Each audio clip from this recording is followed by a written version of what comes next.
Assalamu alaikum and welcome to This Week with Huzoor. We are honored to present highlights of two mulaqats with Khuddam from the USA and a delegation from Canada. We begin with Saturday's mulaqat, where Hazrat Khalifatul Masih Ayyadullah Ta'ala bin Hassan al-Aziz graciously met with members of Majlis Khuddam al-Ahmadiyya from the USA.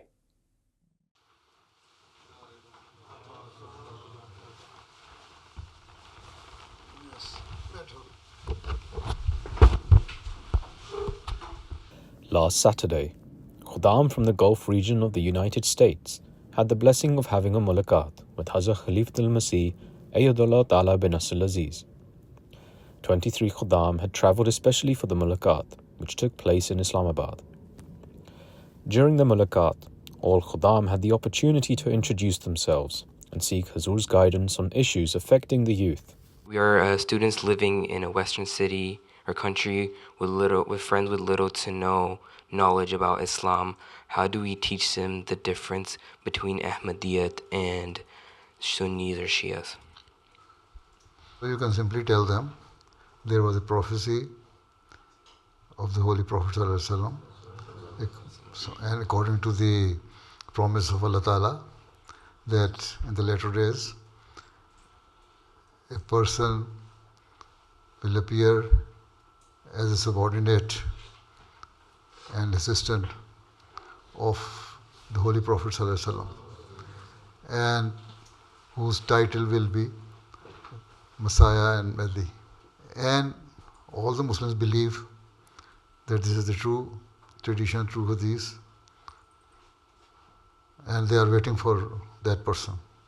But we believe that that person has appeared in the person of Hazrat Mirza Ghulam Ahmad Qadian, and he claimed himself to be the promised Messiah and Mahdi.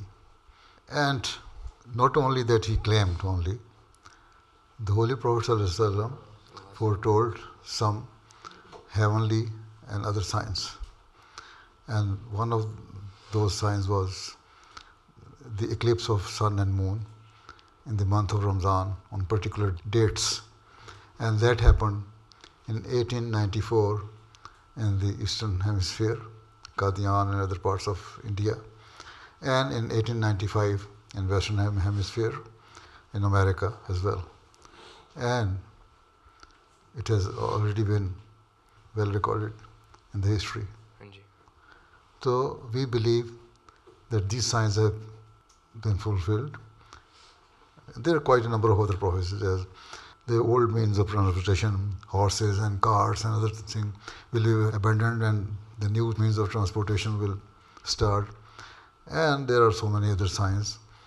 So we believe that all the signs told by the Holy Prophet ﷺ in quite a number of traditions and ahadith have been fulfilled. And the claim was there, and that heavenly sign of the eclipse of sun and moon has also occurred. So we believe that since these signs have been fulfilled and the claim is there and Allah is helping the person, so we say that that person has come in the person of Mirza Ghulam Ahmad Qadian. But other Muslims are still waiting for the advent of the Messiah and Mahdi. They think that the old Jesus Christ will appear again. But we say no person can live for such a long time, 2000 or more years. So Jesus has died and he is not coming again. But they are still waiting for him. But sometime they have started saying that no, now Jesus will not come and no prophet can come after the Holy Prophet ﷺ. We believe that even if the Prophet Messiah Islam claims himself to be the Messiah and Mahdi, and prophet, but subordinate prophet, who will continue the work and the Shariah and spread the message of Islam according to the guidance and instruction of the Holy Prophet ﷺ and the Holy Quran. Right? So it does not break the seal of the prophethood of the Holy Prophet ﷺ. Right? Yeah. But some the Muslims say that no, since the Holy Prophet ﷺ is Khatamun Nabiyyin, and now any claim of any prophethood after that is going to break the seal of the Holy Prophet ﷺ, and that cannot be tolerated. We cannot bear it. Right? This is why they speak against us. But we say, no, since the person who claims himself to be the servant of the Holy Prophet ﷺ, he is spreading the message of Islam according with the prophecy of the Holy Prophet ﷺ. So it does not break the seal. No new Shariat can come, but a prophet with the Islamic Shariat, the Shariat of the Holy Prophet ﷺ, and to spread the message of the Holy Quran can come. Right? So this is the difference. This is what we believe and they don't believe. And ultimately, they will come when they will have to believe it, when they see according to their understanding and concept and the traditions.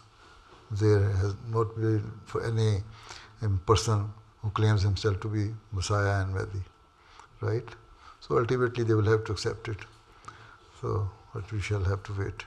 And the Prophet Messiah has said that I have come on the footstep of Jesus Christ, and I am spreading the message of Islam as Jesus came as the Messiah of Moses. He said that it will not take 300 years before you will see the message of Islam and Ahmadiyyat has spread all across the world, because the teaching of Jesus Christ took almost 300 years before Christianity spread all across the world, right? When the Roman Empire accepted Christianity. So what he says, you will see that much time will not lapse before you see the spread of Islam and Ahmadiyyat, right? This is how we can explain to others. My question is, with so many new immigrants moving all around the world, Ahmadi immigrants, there tends to be a divide between Qadam who are born in that country and who move from elsewhere. What can we do to fix this relationship? You see, we are Ahmadis. We believe in one God. We believe in one holy book, the Holy Quran. We believe in the last prophet, Hazrat Muhammad Sallallahu Alaihi Wasallam.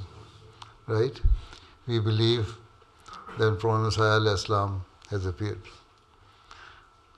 We believe that after his demise, the system of Khilafat has continued. See, we believe in all these things, right? So, what is the difference? The only thing is that you were born in the United States and your cousin was born in Africa or Pakistan or India or South America or any other country, or your friend was born somewhere else. So, since your belief is the same, your teaching is the same, so as far as the religion is concerned, there shouldn't be any difference, because there is no any deviation in your teaching. The only thing is the language. Once a person comes to the United States, he migrates from Pakistan or Bangladesh or Middle Eastern country, and he stays there in America for some time, he will understand the language, right? When I speak with you, I prefer to speak in Urdu to make you understand in a better way. But since you don't like it, this is why I'm trying to speak in English, right? Jazakallah, Huzoor. So if you have better understanding with me, you should have the same understanding with your fellow brothers, right?